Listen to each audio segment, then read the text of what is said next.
السلام علیکم رحمۃ اللہ وبرکاتہ نحمدہ ونصلی علی رسولہ الکریم۔ حضرت عثمان غنی رضی اللہ تعالی عنہ کا دور خلافت کل 12 سال رہا۔ شروع کے 6 برسوں میں 6 سالوں میں لوگوں کو آپ سے کوئی شکایت نہیں ہوئی، بلکہ ان سالوں میں وہ حضرت عمر رضی اللہ تعالی عنہ سے بھی زیادہ لوگوں میں مقبول و محبوب رہے، اس لیے کہ حضرت عمر رضی اللہ تعالی عنہ کے مزاج میں کچھ سختی تھی اور حضرت عثمان غنی رضی اللہ تعالی عنہ میں سختی کا وجود نہ تھا۔ آپ بہت بامروت تھے، لیکن آخری 6 سالوں میں بعد گورنروں کے سبب لوگوں کو آپ سے شکایت ہو گئی۔ آپ نے عبداللہ بن ابی سرح کو مصر کا گورنر مقرر کیا۔ ابھی عبداللہ کے مقرر کو صرف 2 سال گزرے تھے کہ مصر کے لوگوں کو ان سے شکایتیں پیدا ہو گئی۔ انہوں نے حضرت عثمان غنی رضی اللہ تعالی عنہ سے داد رسی چاہی۔ آپ نے بذریعہ تحریر عبداللہ کو سخت تنبیہ فرمائی اور تاکید کی کہ خبردار آئندہ تمہاری شکایت میرے پاس نہ پہنچے، مگر عبداللہ نے آپ کے خط کی کچھ پرواہ نہ کی، بلکہ مصر کے جو لوگ دارالخلافہ مدینہ شریف میں شکایت لے کر آئے تھے ان کو قتل کر دیا۔ اس سے مصر کی حالت اور زیادہ خراب ہو گئی، یہاں تک کہ وہاں سے 700 افراد مدینہ شریف آئے۔ حضرت عثمان غنی رضی اللہ تعالی عنہ سے عبداللہ کی زیادتیاں بیان کی اور دوسرے صحابہ اکرام سے بھی شکایت کی،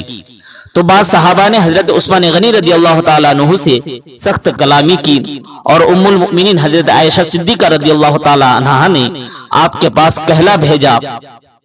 کہ رسول اللہ صلی اللہ تعالی علیہ وسلم کے صحابہ آپ کے پاس آئے ہیں اور عبداللہ بن ابی سرح جس پر قتل کا الزام ہے اس کی معزولی اور برطرفی کا آپ سے مطالبہ کرتے ہیں، مگر آپ ان کی باتوں پر توجہ نہیں کرتے۔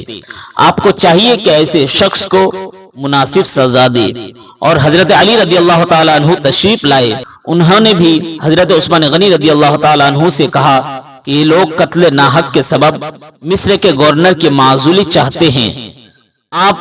اس معاملے میں انصاف کیجیے اور عبداللہ بن ابی سرح کی جگہ پر کسی دوسرے کو گورنر مقرر کر دیجیے۔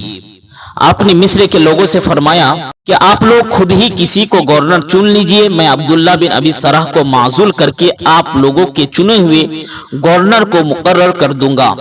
ان لوگوں نے حضرت ابوبکر صدیق رضی اللہ تعالی عنہ کے صاحبزادے یعنی محمد بن ابو بکر کو منتخب کیا